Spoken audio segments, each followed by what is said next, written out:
Thank you. Thank you so much. Thank you, President Reif. Thank you, class of 1966. That was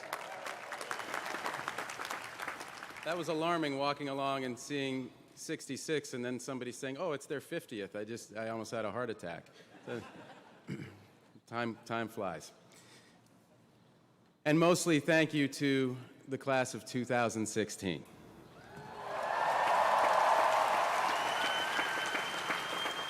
It is such an honor to be part of your day. It's an honor to be here with you, with your friends, your professors, and your parents. But let's be honest, this is an honor I didn't really earn. I'm just going to put that out there. I mean, I've seen the list of previous commencement speakers, Nobel Prize winners, the UN Secretary General, President of the World Bank, President of the United States. And who did you get? The guy who did the voice for a cartoon horse. If you're wondering which cartoon horse, that's Spirit, Stallion of the Cimarron, a movie some of you might have grown up watching. It's definitely one of my best performances as a cartoon horse. Well, look, I don't even have a college degree. As you might have heard, I went to Harvard. I just didn't graduate from Harvard. I got pretty close, but I started to get movie roles, and I didn't finish all my courses. But I put on a cap and gown, and I walked with my class. My mom and dad and brother were there and everything. I just never got an actual degree. You could say I kind of fake graduated. So you can imagine how excited I was when President Reif called to invite me to speak at the MIT commencement. And then you can imagine how sorry I was to learn that the MIT commencement speaker does not get to go home with a degree. So yes, for the second time in my life, I am fake graduating from a college in my hometown. And my mom and my dad and my brother are here again. And this time I brought my wife and my 4 kids. So welcome, kids, to your dad's second fake graduation. You must be so proud. So as I said, my mom is here. She's a professor, so she knows the value of an MIT degree. She also knows that I couldn't have gotten in here. I mean, Harvard, barely. Or a safety school like Yale. Look, I'm not running for any kind of office. I can say pretty much whatever I want up here. No, I couldn't have gotten in here, but I did grow up here. I grew up in the neighborhood, in the shadow of this imposing place. My brother Kyle and I and my friend Ben Affleck, brilliant guy, good guy, never really amounted to much. We all grew up right here in Central Square, children of this sometimes rocky marriage between this city and its great institutions. To us, MIT was kind of like the man, this big, impressive, impersonal force. At least that was our provincial, knee-jerk teenage reaction, anyway. And then Ben and I shot a movie here. And one of the scenes in Good Will Hunting was based on something that actually happened to my brother, Kyle. He was visiting a physicist that we knew at MIT, and he was walking down the infinite corridor. He saw those blackboards that line the halls. And so my brother, who's an artist, picked up some chalk and wrote an incredibly elaborate, totally fake version of an equation. And it was so cool and completely insane that no one erased it for months. This is a true story. Anyway, Kyle came back and he said, you guys, listen to this. They've got blackboards running down the hall because these kids are so smart. They just need to, drop everything and solve problems. And it was then we knew for sure we could never have gotten in. But like I said, we later made a movie here which did not go unnoticed on campus. In fact, I'd like to read you some actual lines, some selected passages from the review of Good Will Hunting in the MIT school paper.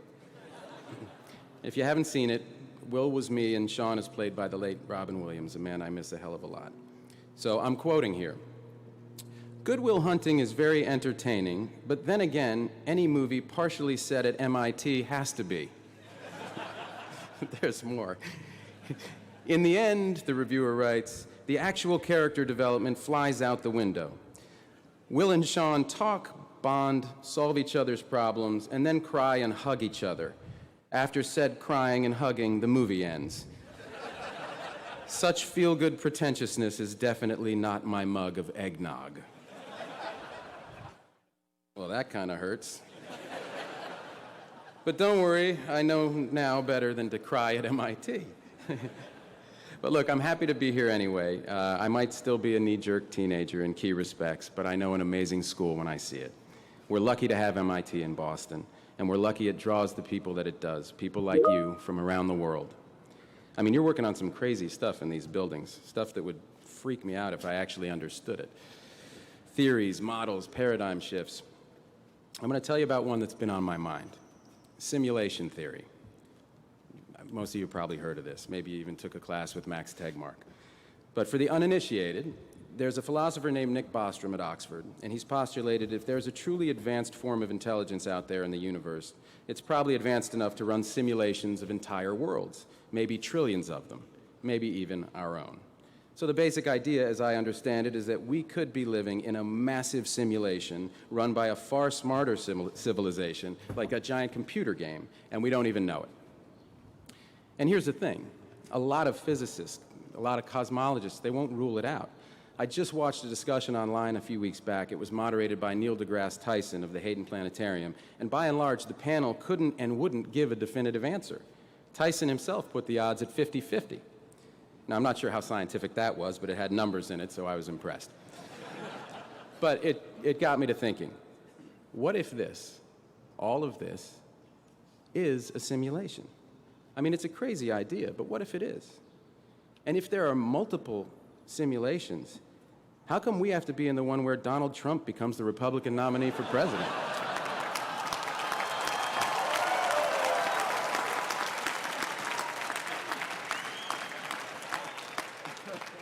Can we, transfer to a different one? Well, Professor Tegmark has an excellent take on all of this. My advice, he said recently, is to go out and do really interesting things so the simulators don't shut you down. Now then again, what if it isn't a simulation? Either way, my answer is the same. Either way, what we do matters. What we do affects the outcome. So either way, MIT, you've got to go out and do really interesting things, important things, inventive things, because this world, real or imagined, this world has some problems that we need you to drop everything and solve. So go ahead, take your pick from the world's worst buffet. Economic inequality, that's a problem. How about the refugee crisis? Massive global insecurity, climate change, pandemics, institutional racism, a pull to nativism, fear-driven brains working overtime. Here in America and in places like Austria, where a far-right candidate nearly won the presidential election for the first time since World War II.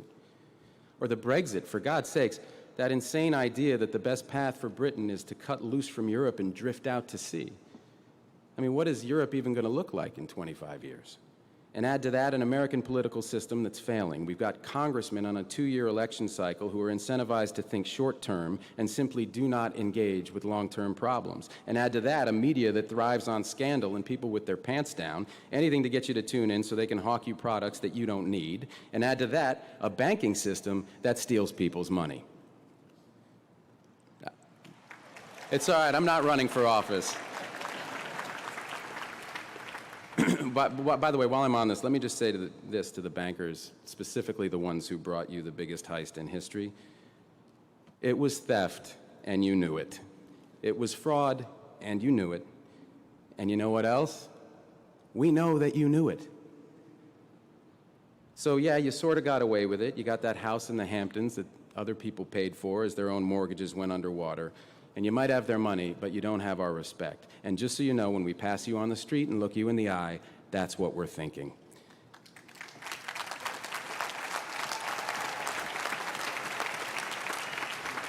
And I don't know if justice is coming for you in this life or the next, but if justice does come for you in this life, her name will be Elizabeth Warren. All right, so before my little banking digression, I rattled off a bunch of big problems, and a natural response is to tune out and turn away. But before you step out into our big troubled world, I want to pass along a piece of advice that Bill Clinton offered me a little over a decade ago. Actually, when he said it, it felt less like advice and more like a direct order.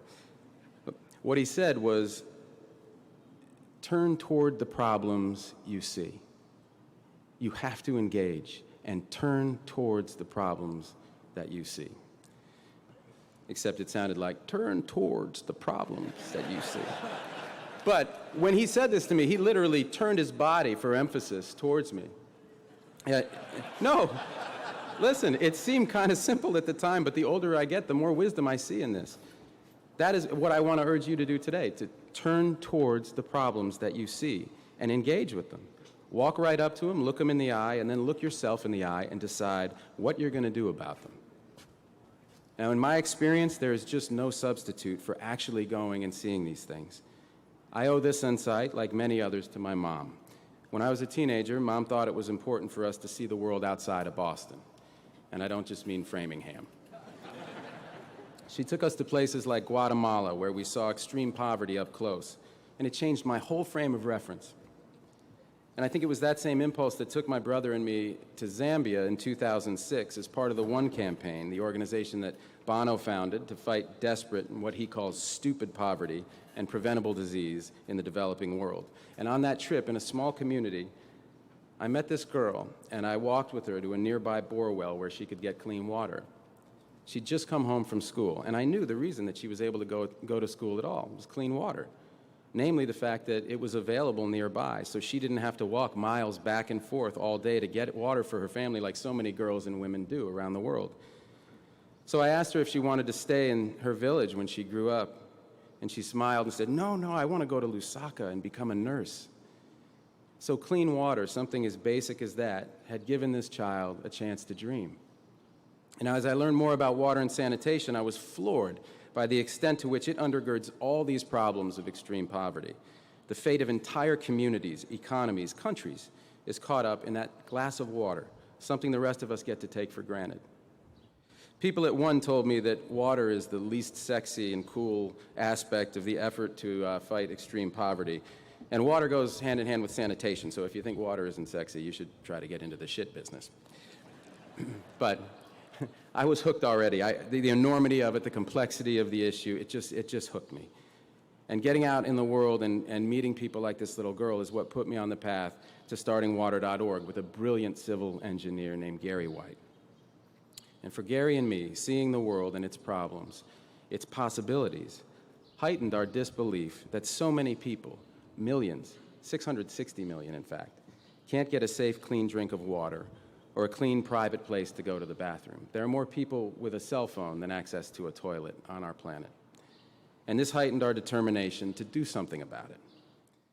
Now, you see some tough things out there, but you also see life-changing joy, and it all changes you.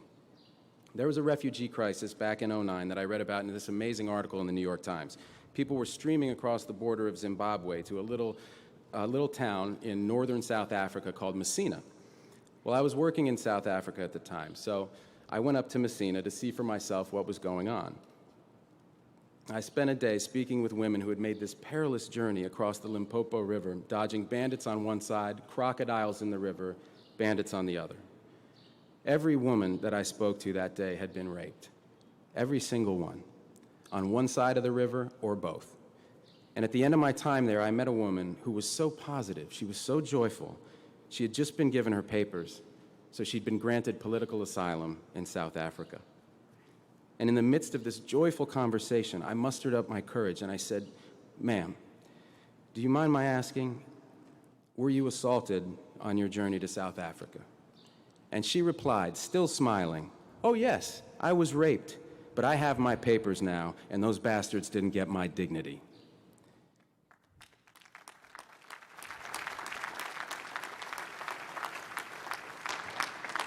Human beings will take your breath away. They will teach you so much, but you have to engage.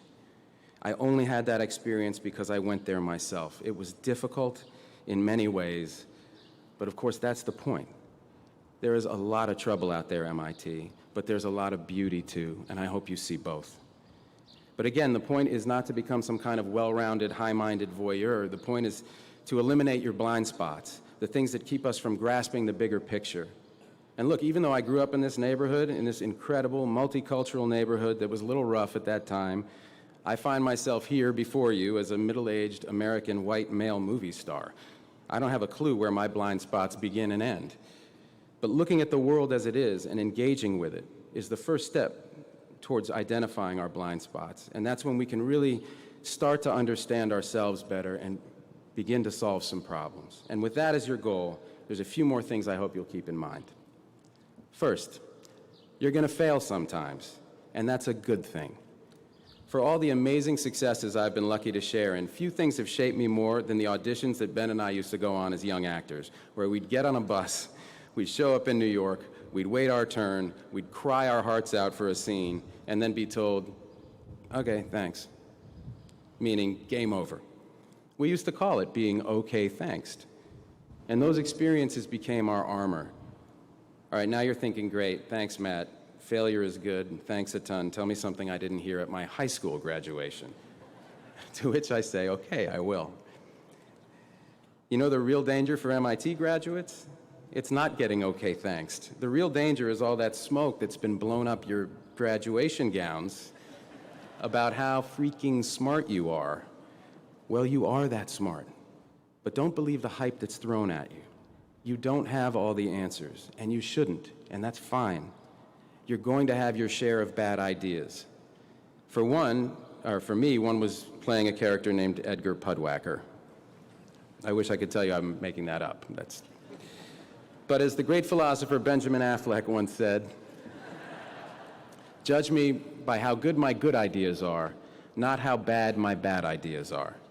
You've got to suit up in your armor. You've got to get ready to sound like a total fool. Not having an answer isn't embarrassing. It's an opportunity. Don't be afraid to ask questions. I know so much less the second time I'm fake graduating than the first time. The second thing I want to leave you with is you got to keep listening. The world wants to hear your ideas, good and bad, but today is not the day you switch from receive to transmit. Once you do that, your education is over, and your education should never be over. Even outside of your work, there are always ways to keep challenging yourself. Listen to online lectures. I just retook a philosophy course that I took at Harvard when I was 19. You go to MIT OpenCourseWare, go to waitbutwhy.com, go to TED.com. I'm told there's even a Trump University. I have no earthly idea what they teach there. But whatever you do, just keep listening, even to people you don't agree with at all. I love what President Obama said at Howard University's commencement last month. He said, democracy requires compromise even when you are 100% right. I heard that and thought, here is a man who has been happily married for a long time. Not that the First Lady has ever been wrong about anything. Just like my wife, never wrong.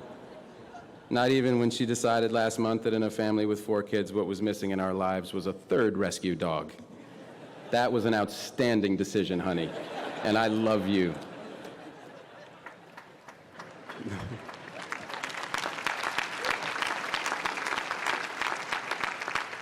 The third and last thought I want to leave you with is that not every problem has a high-tech solution. Now, if anybody has the right to think we can pretty much tech support the world's problems into submission, it's you. Think of the innovations that got their start at MIT or by MIT alums. The World Wide Web, nuclear fission, condensed soup. That's true, you should be very proud of that. But the truth is, we can't science the you-know-what out of every problem. There is not always an app for that.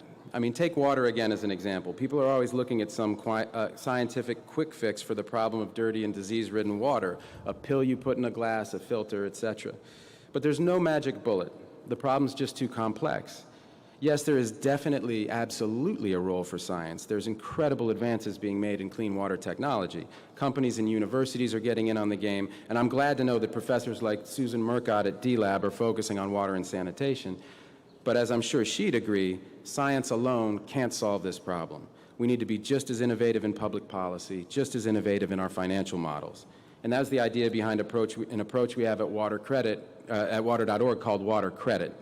It's based on Gary's insight that poor people were already paying for their water, and they, no less than the rest of us, want to participate in their own solutions. So Water Credit helps connect the poor with microfinance organizations, which enables them to build water connections and toilets in their homes and communities. And this approach is really working, helping 4 million people so far, and it's only the start. Our loans are paying back at 99% and above, which is a hell of a better deal than those bankers I was talking about earlier gave anybody. And I agree, it is still not sexy, but it is without a doubt the coolest thing I have ever been a part of. So, thanks. So let me ask you this in closing. What are you going to be a part of? What is the problem that you will try to solve? Whatever your answer, it is not going to be easy. Sometimes your work will hit a dead end. Sometimes your work will be measured in half steps. Sometimes your work will make you wear a white sequined military uniform and make love to Michael Douglas. All right, maybe that's just my work. But for all of you here, your work starts today. And seriously, how lucky are you? I mean, what are the odds that you're the ones who are here today? In the Earth's 4.5 billion year run, with 100 billion people who have lived and died, and the 7 billion of us here now, here you are. Yes, here you are. Alive at a time of potential extinction level events, a time when fewer and fewer people can cause more and more damage, a time when science and technology may not hold all the answers, but are indispensable to any solution.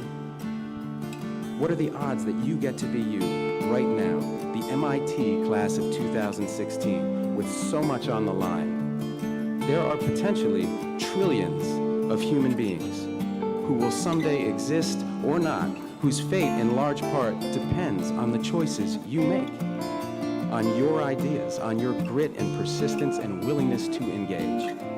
If this were a movie I was trying to pitch, I'd be laughed out of every office in Hollywood. Joseph Campbell himself would tell me to throttle down and lower the stakes. But I can't, because this is a fact. This is not fiction. This improbable thing is actually happening. There's more at stake today than in any story ever told. And how lucky you are that you're here and you're you. And how lucky we are that you're here and you're you. So I hope you'll turn toward the problem of your choosing.